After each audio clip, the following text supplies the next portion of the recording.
Nii, tere kõigile!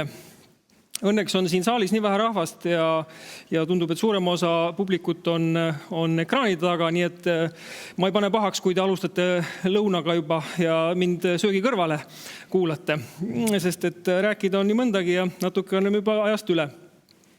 Kordamööda siis Muinsuskaitseametiga mittetulundusühingud siin, et enne oli Arheovisioon ja nüüd siis mittetulundusühing Eesti Fotopärand, mis on tõesti väike ühing ja koondab siis inimesi, kes valdavalt tööalaselt on seotud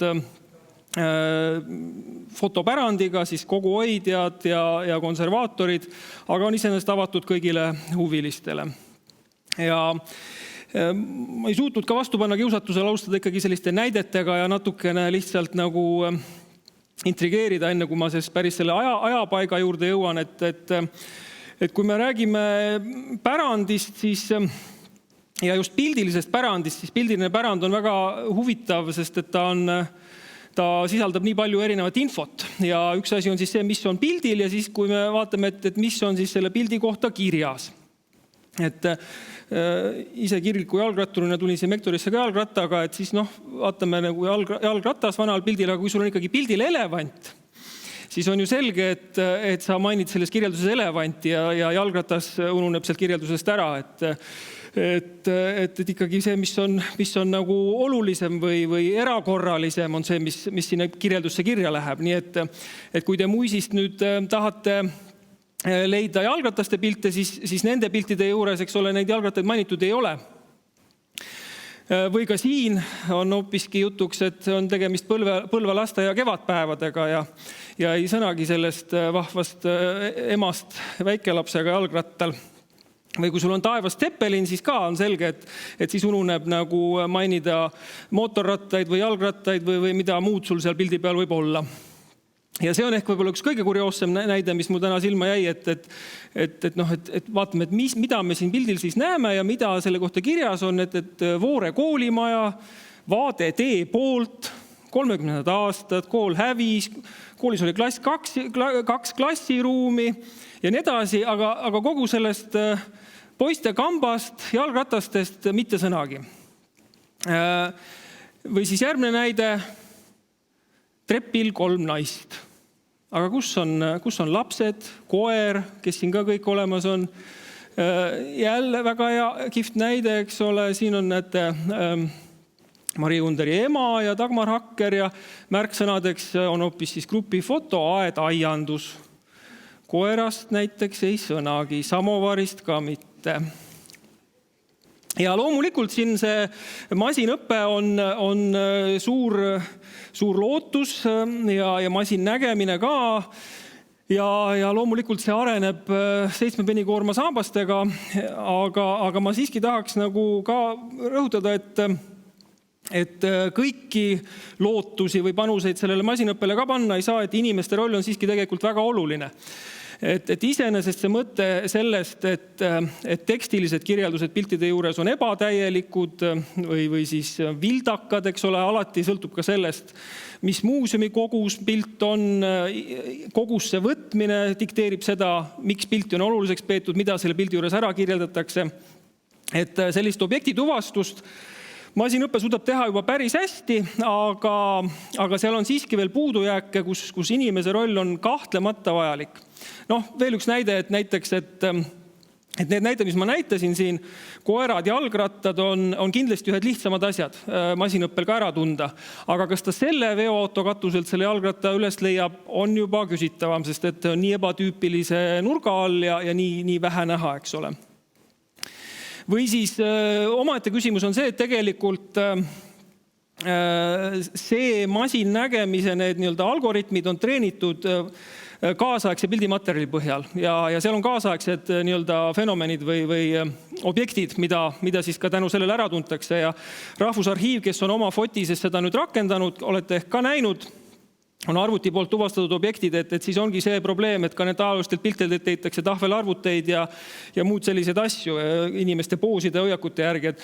et see tähendab seda, et tegelikult on meil vaja märgendatud andmeid selle kohta, et mida me tahame otsida ja kas näiteks, et kas tuuleveski on nüüd objekt, mis oleks juba praeguste andmete põhjal nagu kaasaegse pildimaterjali põhjal leitav, et näiteks siin selles kirjelduses jällegi seda veskit sellel vaatel kuskil ei mainita või taaskord näide, eks ole, et kirjelduse lihtsalt üldvaade. Ja omaette küsimus just ka, ütleme siin, ma arvan, konserveerimise kontekstis on see, et kui me digitaalse kultuuripärandi puhul vaatame, et mis on meie nii-öelda digitaalne objekt ja mis on samas see füüsiline objekt, et võtame siin ühe Karl Schultzi pildi Tartu vaate. Sellest on vahepeal ka siis veel muisis nagu kujutis uuenenud. Et tegelikult nüüd nagu digitaalne objekt, eks ole, on see pildifail, mis on meil seal kätte saada. Siis tegelikult siin rohelise kasti sees on see füüsiline objekt, ehk on see pilt ise. Et seal kõrval on vist ka siis värvikaart, eks ole.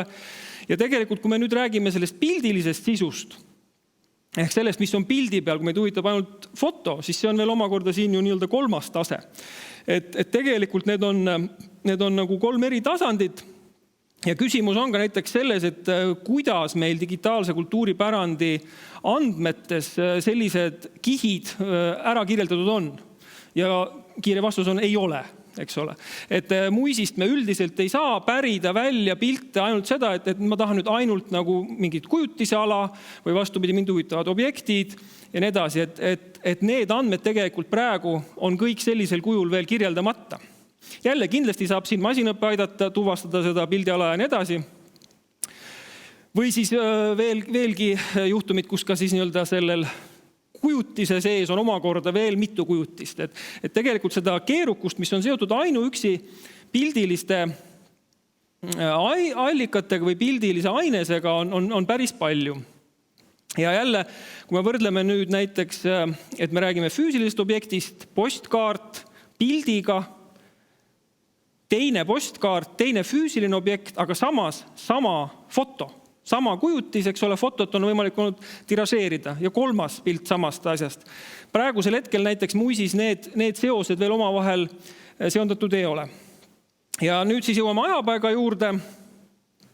Ajapaik siis oma töö põhimõttelt toetub siis ühisloomele ehk siis nii-öelda digitaalsele talgutööle ehk mõttele sellest, et tegelikult on nii palju väikseid ülesandeid, mida on mõistlik teha üheskoos, et mida jõuab nagu üheskoos, mida tegelikult ei ole realistlik, et suudaksid nii töömahu kui teadmiste poolest teha ära muuseumi või arhiivitöötajad üksi. Et mingisugune koguhoidja mitmekümne või mitmesaja tuhandese fotokogu puhul suudaks ja oskaks adekvaatselt kõik pildid ära kirjeldada. Ja meie alustasime tegelikult hästi konkreetsest ja triviaalsest tõdemusest, eks ole, mingis mõttes, et iga foto on tehtud kuskil. Kui ümber sõnastada, siis mingis kindlas punktis. Ja küsimus on sellest, et oleme Mektoris siin kaardil all vasakul nurgas, et kui meid huvitaks nüüd näha, et mis on konkreetselt siit sellest piirkonnast, kus me oleme, millist pildilist materjali siit leidub näiteks, et kuidas seda siis saavutada. Ja probleem selle juures on just nimelt selles, et see otsing tegelikult pärandil on ju üksnes tekstipõhine ja sõltub siis sellest samast kirjeldusest. Eks ole, enne me rääkisime objektidest, puuduvatest koertest, jalgatastest. See on üks tahk selle asja juures, aga kui me räägime ka lihtsalt nagu asukohast, siis sealt tulevad hoopis teised probleemid, et vaatame ühte pilti. Uulits Moisekülas on Eesti Rahva Muuseumis selle pildi kirjelduseks. Ilmselt on mõeldud siis Mõisaküla, eks ole, aga jällegi hoopis mingisuguse teise kirjapildiga. Sama pilt on juhtumisi ka Viljandi muuseumi kogus, kus on peale kirjutatud hoopis Paluoja alehääviga on tegemist. Ehk et Abja Paluoja. Et esiteks lihtsalt vead kui sellised. Aga rääkimata siis sellest, et need kirjeldused on alati ajastu spetsiifilised, kohanimed on muutunud, tänavad on ümber nimetatud ja nii edasi ja nii edasi. Ja tegelikult sellise kaardipõhise otsitavuse jaoks on meil vaja ju geograafilisi koordinaate ja neid on igale pildile vaja külge lisada. Ja tänapäeval on hästi lihtne mõte sellest igal pool minu meelest sellistel häkatonidel juba 5 aastat ja rohkem kultuuripärandi teemal. Väga lihtsalt jõutakse mõtteni, et meil võiks olla selline virtuaalne, digitaalne giid, mis saaks aru, kus me oleme, et nagu need nutiseadmed seda on, eks ole, tänapäeval asukoha teadlikud ja võiksid siis meile nii-öelda näidata seda sisu, ajaloolist sisu konkreetsest kohast ja miks mitte siis veel niiviisi penavalt liitreaalsuse kombel, vaata, mis mängib. Et tegelikult et me kuvame näiteks oma nutiseadme, või siis liigume siis edasi. Kuvame sinna peale siis tänapäevase vaate ja selle näiteks ajaloolise kujutise. Ja see asukoht on ammu aru saadud, et see on üks väga keskne karakteristik sellise pärandi puhul, et mis tegelikult üks 2012. aastast pärinev raport on selle kohta, mis ütleb, et see on isegi most important attribute ja mõte on selles, et tegelikult ta siis võimaldab just nimelt sellisel kasutajasõbralikul moel kaardipõhiselt, asukohapõhiselt sisu otsida ja leida siis ka näiteks nii-öelda kattuvat sisu ühest kohast, mis ei sõltu siis ütleme nende erinevate piltide kirjeldustest, mis võivad kõik olla mingisuguste erisustega. Ja kui vaatame näiteks üle-euroopalise kultuuripärandi portaali Europeana strateegiat, siis mis on siis need nagu kõige tähtsamad punktid nende arvates sellise digitaalse kultuuripärandi kättesaadavuse puhul, on just nimelt see, et kuidas teha selle sisu leidmist lihtsamaks ja mugavamaks. Räägitakse nimetatud lahketest kasutajaliidestest, generous user interfaces, mille mõte on see, et me ei pea mitte lihtsalt otsima, vaid me võime ka lihtsalt avastada sisu. Üks asi on siis sisu pakkumine ja loomulikult sellega seonduvalt kõige selle esimese punkti ja selle leitavuse jaoks ongi oluline siis see, et meil oleksid ka vastava kvaliteetsed metaandmed piltide kohta ja see on suur probleem. Loomulikult on trend see automaatne metaandmete täiendamine ja parandamine, seal saab teha masinõppes nii tekstianalüüsis kui pildianalüüsis igasuguseid erinevaid asju, eks ole, aga ei saa üle ega ümber ka just nimelt siis sellest ühisloomest või crowdsourcingust selleks, et seda kõike paremini kättesaadavaks teha. Samamoodi on siin välja toodud, eks ole, mitmekeelsuse tugi ja see on järjekordselt üks asi, mis on siis üks puudus, mis on seotud tekstiliste kirjeldustega, et nad on ühes konkreetses keeles, et eesti kultuuripärand, eesti keeles kirjeldatud ja mitte-eestlastele, mitte keeleoskajatele selge barjäär. Ja ajapaigaga siis 2011 see platvorm esialgsel kujul tekkis ja meie siis esimeseks ülesandeks valisimegi asukoha märgendamise ehk geotaggingu, et siduda siis need pildid konkreetsete ruumipunktidega. Siin on üks algusaja ekraanitõmmis Tallinna kesklinnast ja vaatame, kas siin läheb mõni video mängima. Heli on vist, see oli nüüd, kas heli saame või ei saa? Sest jutt on eestikeelne. Minu viga viimasel hetkel on mingit lootust meil heli saada. Ei ole? Siis on kahju. Aga lõpus on link slaididele, siis kuulete, mis Tauno ütles. Aga lihtsalt tahan öelda, siis Tauno puhul on tegemist ühe ajapaiga nii tippkasutajaga, kes on siis asukoha märgendanud üle 14 000 pildi ja siis teiseks ülesandeks ka kohe algusest peale, mis on hästi loogiline iseenesest, eks ole, et kui me oleme kindlaks teinud, kus kohas mingisugune pilt tehtud on, siis ma arvan, et on üsna mõistlik järgmine küsimus, et kuidas see sama koht välja võiks näha. Kui see on meile tuttav koht, siis on see info meie nii-öelda vaimusilmas olemas, siis me teame, et see on selline. Aga tegelikult see hästi levinud meetod on niinimetatud refotograafia ehk ülepildistamine ehk need enne ja nüüd pildipaarid. Enne ka korraks vilksatas siit samast üks pildipaar, aga näiteks siis, siin hoopis üks Ukraina vaade. Ja siis tegelikult seesama Tauno on teinud ajapaika rohkem kui 6800 refotot.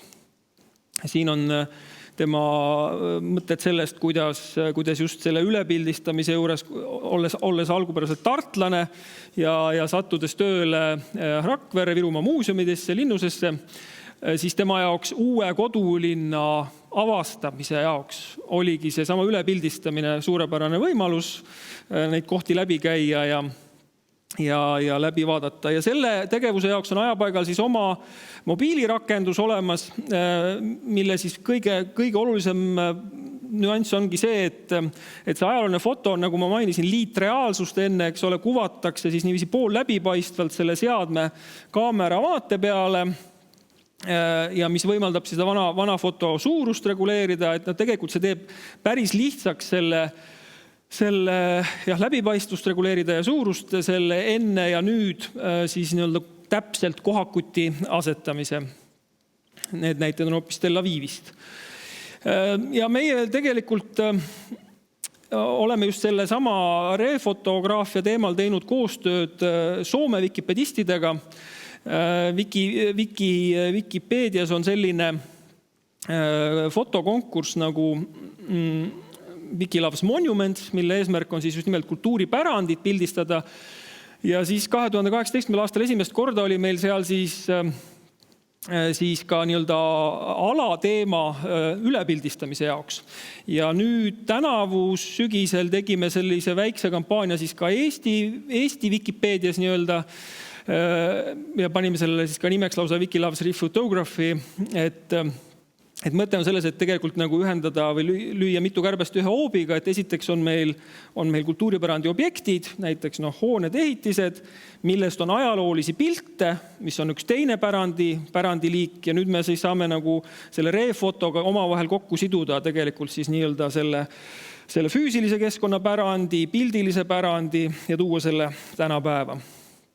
Kahju Peetrilt ka see jääb siis nii-öelda boonuseks järele vaatamiseks ja ta huvitab, et üks meie viimaste aastate aktiivsemaid kasutajaid, kes on ka nüüdseks juba üle 3300 refoto teinud.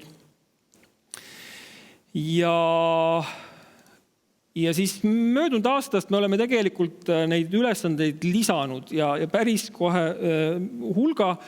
Ehk siis on tulnud juurde isikute märgendamine, mis oli ammu mõttes, et sellega seoses on võimalik pildi peale märkida näo juurde siis ka selle isiku nimi, eks ole. Ja ka siin on jälle näide sellest kirjelduste siis nii-öelda puudulikkusest, mis ei ole mõeldud etteheitena, see ongi reaalsus, et näiteks üks pilt Kirjandusmuuseumi kogust,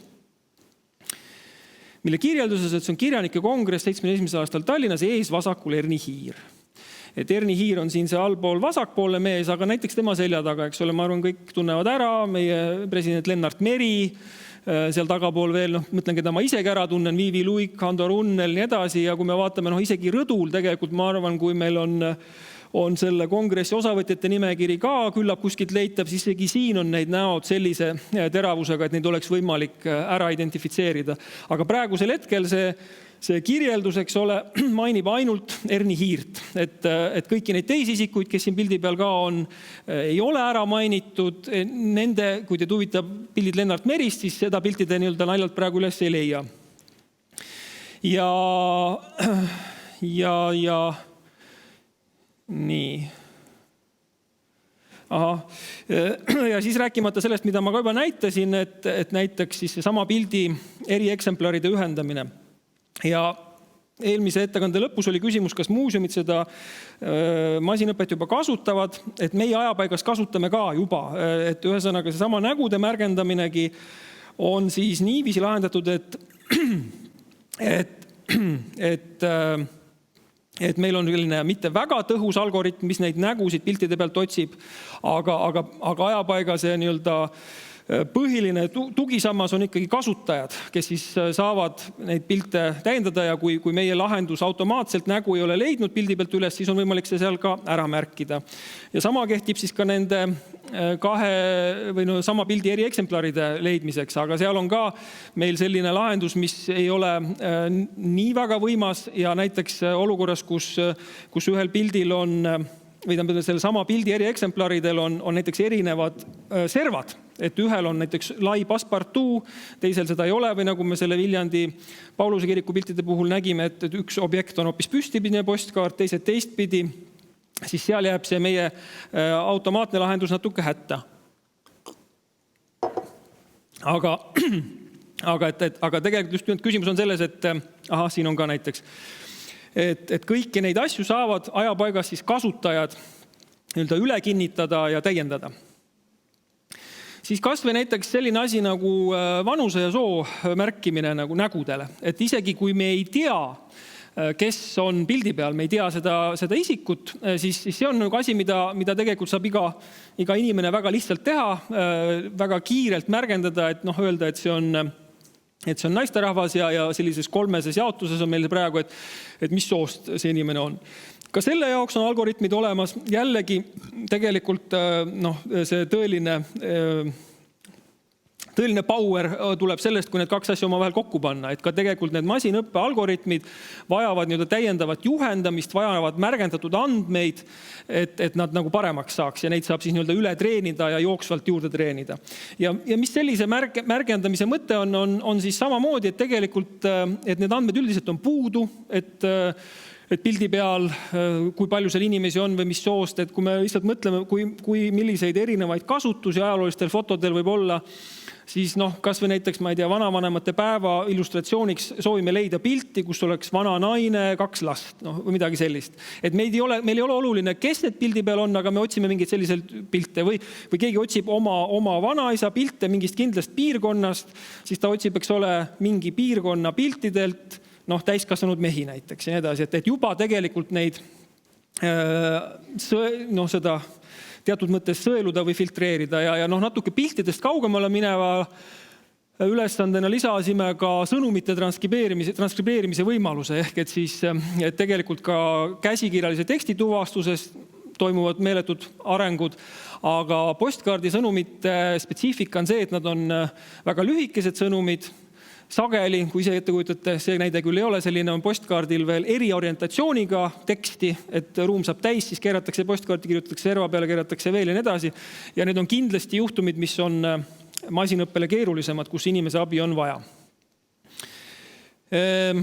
Hakkab aeg otsa saama, aga siis, kui hakkan kokkuvõttele jõudma mõnes mõttes, et siin on selline graafik, küll mitte nüüd sügisesse välja, aga kevadesse, et siis sinine joon näitab nagu piltide üldarvu ajapaigas, praeguseks on see siis ligi 190 000, punane joon on siis asukoha märgendatud pildid ja kollasega siis on see refotode hulk, mis ka praeguseks on juba 20 000 ligi ja kui me vaatame sisu poolest, siis suurem osa sisust on Eestist pärit ja kõige suurem osa on siis muuseumide kogudusest Muisi kaudu, siis ka Fotisest ja teistest allikatest ja siis tegelikult märkimisväärne osa on ka Soome materjali just nimelt seoses selle koostööga soomlastega.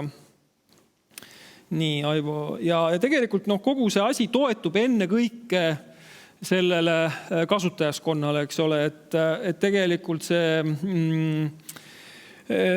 siin ongi oluline näidata, et see on väga tüüpiline kõigile nendele ühisloome algatustele, ka Wikipeediale, et tegelikult väga väike osa, 1-2% kasutajaid teevad ära suurema osa tööst. Ja ka ajapaigas me näeme seda sama pilti, et tegelikult siis kõigis tehtud asukoha pakkumistest näiteks, siis need kasutajad, keda on umbes 50, kes on pakkunud asukohti rohkem kui 500 pildile, on teinud siis napilt rohkem kui kogu poole kõigist asukoha pakkumistest. Aga loomulikult, jälle see on niivõrd spetsiifiline ülesanne, et ka kõige parema tahtmise juures sa päris endale võõrastest kohtadest, kui sul ei ole täiendavat materjali, kui seal ei ole Google Street View kaamera läbi sõitnud või muid vanu kaarte, asju ei ole võimalik teha, et ikkagi on oluline jõuda suurema kasutajaskonnani. Ja kuhu edasi oli ka pealkirjas, et neid plaane on palju, kõige lähemad asjad on siis masintõlge. Saime nüüd sügisel veel digikultuuripärandi aastalt, mitte digikultuuripärandi, vaid digikultuuri aastalt natuke toetust, et siis ajapaika lisada siis ka riigi koodivaramusse jõudnud masintõlkemootor, mis on 7 keele vahel ja tõlkida siis need pildiallkirjad ära. Seal on siis eesti, läti, soome, vene, inglise, mis seal veel oli. Ja jälle proovida, katsetada, astuda esimene samm selles suunas, et see leitavus lihtsamaks muutuks. Ja siis suurimaks väljakutseks loomulikult ajapaigasuguse rakenduse puhul on tema jätkusuutlikkus. Et üks graafik, see ei jõua ka tänasesse aastasse välja. Siin on siis meie tehtud rahataotlused ja eraldatud summad. Et Muisi ettekande puhul ma kuulsin, et etapp 1, etapp 2, 500 000 üks ja 500 000 teine. Ajapaik on siis 9 tegutsemise aasta jooksul kokku saanud riiklikku rahastust 92 000 eurot. Ja ma tean, et kuluaaridest olen kuulnud, et kunagi ühe rahataotluse puhul ka kuskil öeldi, et ajapaik on startup, et saagu ise hakkama.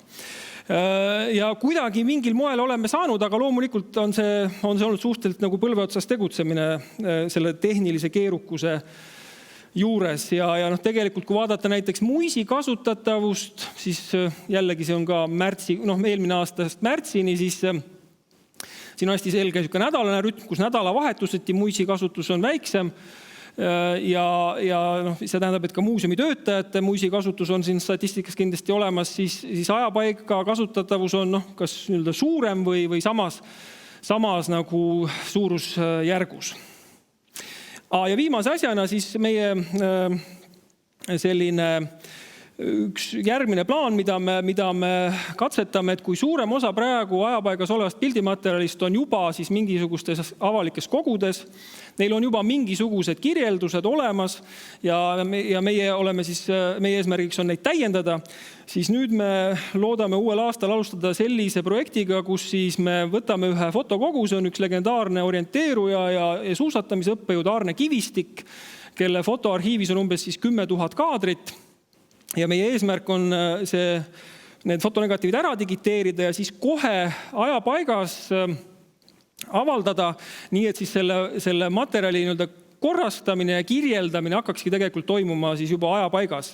Ja hiljem on eesmärk see materjal anda spordimuuseumisse edasi, aga tegelikult veel enne me proovime siis just nimelt selle ajapaiga kasutamise selles töövoos varasemaks nihutada. Ja viimaseks ajapaik on siis väljas ka 2 nädala pärast toimuvatel annetamistalgutel. Nii et kõiksugused toetused on väga oodatud.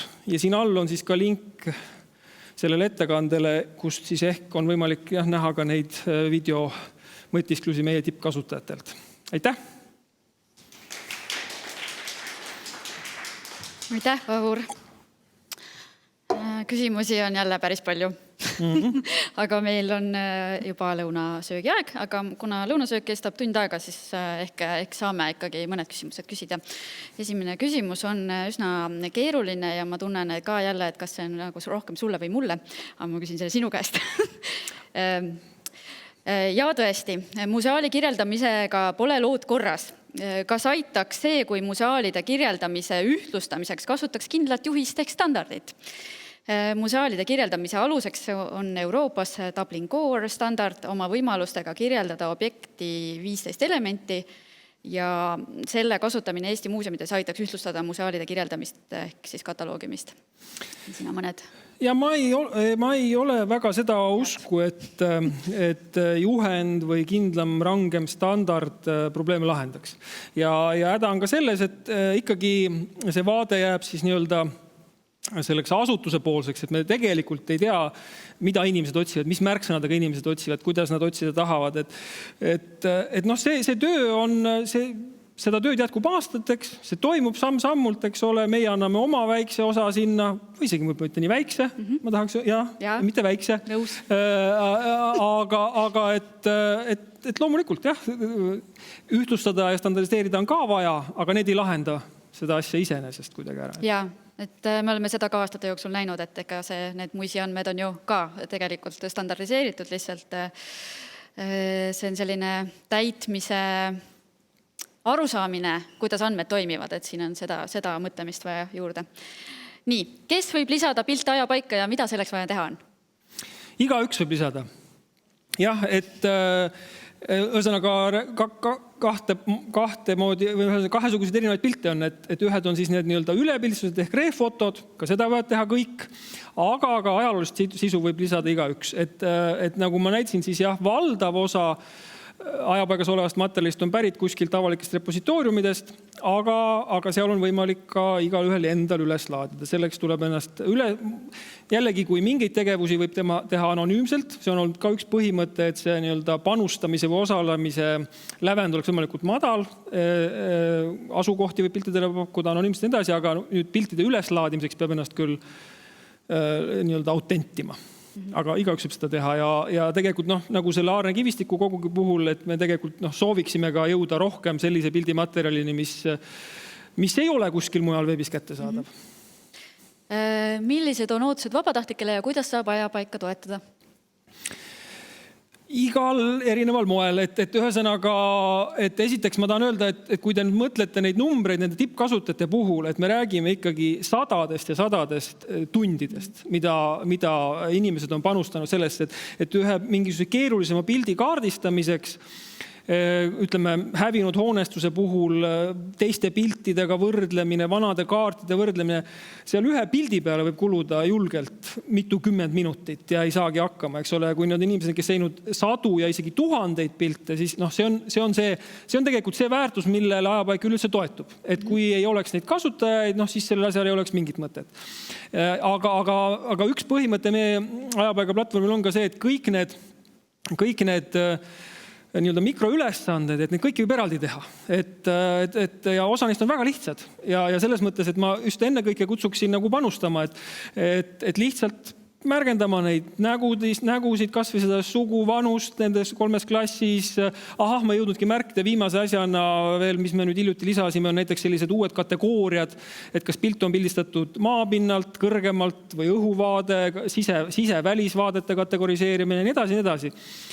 Aga loomulikult ka see annetamistalgute puhul kuluvad meile ka nii-öelda rahalised vahendid vägagi ära. Ei tasu peljata selle väljaütlemist. Ei pelgagi, jah. Nii et need kontonumbrid asjad leiab ka sealt lehe jalusest. Nii, nüüd on üks siuke huvitav küsimus, Vahur. Ütle siis, mis sinu arvamus on? Teised ei olnud huvitavad. Et kuidas sinu hinnangul, kas Eesti Fotopärand, MTÜ ja Muinsuskaitseamet teevad MUIS 2 arendamisel piisavalt koostööd? Ei. Jah. Ma pidin selle lugema lihtsalt. Rohkem teie omad kavastasid sihtisin, jah, ei tee. Ja probleem ei ole meis. Vastan niimoodi. Ma lisan, et probleem ei ole meis. Ja las ta siis jääb. Seda võime pärast lõunasöögil arutada. Aga siis ma küsin viimase küsimuse, et milliste riiklike või ühiskondlike ülesannete täitmiseks võiks ajapaik kasulik olla? Riiklike või ühiskondlike? Selles mõttes, et kultuuripärand on ju ka, kultuuripärandi säilitamine on ka riiklik ülesanne, eks ole. Ta on väga selline pehme väärtus ja loomulikult inimelud sellest üldiselt ei sõltu. Aga küsimus ongi selles, et meie lähtepunkt, et kui mingisugune pärand, mingisugune pildikogud on peetud säilitamisvääriliseks, neil kulub ressursse, eks ole, digiteerimisele, hoidlatele ja nii edasi, siis meie küsimus või meie lähtepunkt ongi see, et vääristame seda ainest täiendava infoga, et ta oleks siis ka ühtlasi lihtsamini leitav, lihtsamini taaskasutatav ja nii edasi. Ja üks asi oli, üks mõte oli veel, mis oli küsimus, oli riiklikud ja ühiskondlikud ülesanded. Ja et selles mõttes selliseid kokkupuute või koostöö võimalusi siin on veel, et ma ei ole lihtsalt ka alles neil päevil oli uudis ehitusregistri uuenemisest, eks ole. Et jällegi on mul ka olnud kirjas, et nendega maad kuulata, aga et kui me räägime ehitusregistrist, näiteks sellest ehitispärandist, et need vanad fotod mingitest vanadest majadest, oleks ju ka päris loogiline kokku siduda. Öelda, et näiteks kui meil on need muinsuskaitsealade inventeerimised, siis ma olen ka aidanud Muinsuskaitseametit seda teha ja selle ajapaika kasutanud. Ja ma tean, et muinsuskaitsjad, nii palju kui ma olen kokku puutunud, kes eritingimusi koostavad, siis üks esimesi kohti, mis lahti tehakse, ongi see ajapaigakaart, sest et teist sellist kohta, kus sa kaardi põhiselt saaksid vaadata, kas mul siit sellest mingit pilte on, praegu veel ei ole. Teed tänuväärset tööd, Vahur. Aitäh sulle. Jään sinu annetust ootama. Nii.